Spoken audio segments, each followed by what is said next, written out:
तो हम अभी डिस्कस करने वाले क्वेश्चन नंबर 7, जो कि क्या है, relevant provision of companies related हो किससे, कॉस्ट ऑडिटर के रिलेटेड है। Cost auditor and record means कब कॉस्ट ऑडिट को रिकॉर्ड करना होता है, उसका ऑडिट कब करना होता है, on applicability of cost audit and different sector. ठीक है, तो कॉस्ट ऑडिटर की रिक्वायरमेंट कब होती है वो देखते हैं। तो सबसे पहले अप्लीकेबिलिटी ऑफ कॉस्ट ऑडिट, मतलब कॉस्ट ऑडिट अप्लीकेबल कब होता है, राइट। तो सबसे पहले हम इसमें कुछ प्रोविज़न है वो देखेंगे।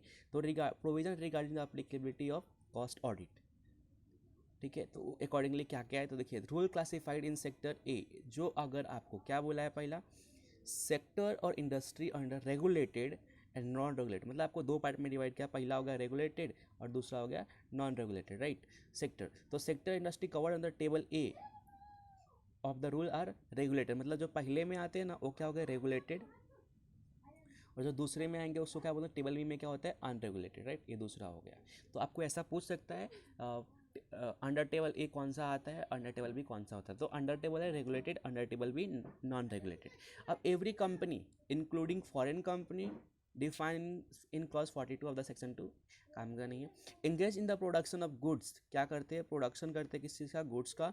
Providing services specified in table A and table, मतलब रेगुलेटेड है या नॉन रेगुलेटेड है, ठीक है। हैविंग ओवरऑल टर्नओवर कितना है उनका, 35 करोड़। आपको एक लिमिट याद रखना है, कितना, 35 करोड़।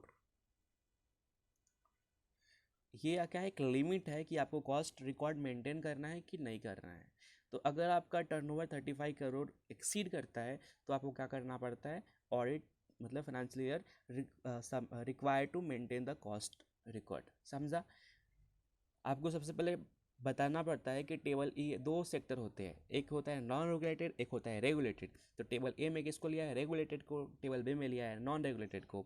अगर ये कंपनी है, फॉरेन कंपनी हो गया, या सेक्शन 2 एंगेज, मतलब ए और बी में आते हैं, जिनका ओवरऑल टर्नओवर कितना है प्रोडक्ट और सर्विसेज से 35 करोड़ एक्सीड कर रहा है इमीडिएटली प्रेसिडिंग फाइनेंशियल ईयर, तो आपको ऑडिट रिपोर्ट क्या करना पड़ेगा, मेंटेन करना पड़ेगा कंपल्सरली।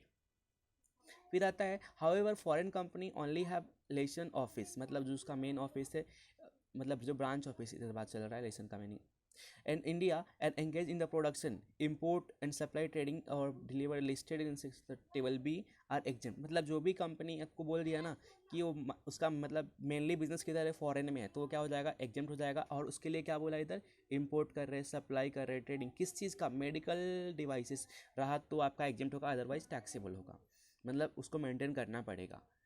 और इसमें जो होता है ना एमएसएमई, माइक्रो स्मॉल इंटरप्राइज, इनके लिए भी क्या छूट दे रखा है, मीन्स एग्जेम्प्ट है। आपके नीचे का पॉइंट वही है। तो ये था हमारा कॉस्ट ऑडिट रिपोर्ट, आपको कभी मेंटेन करना है, उसका टेबल ए क्या था, टेबल बी क्या था, उसका लिमिट कितना है, 35 करोड़। आपको एमसीक्यू बिंदास पूछ सकता है। तो इस तरह से आपको इस क्वेश्चन को रिप्रेजेंट करना है, लॉन्ग आंसर बेस पे बन सकता है।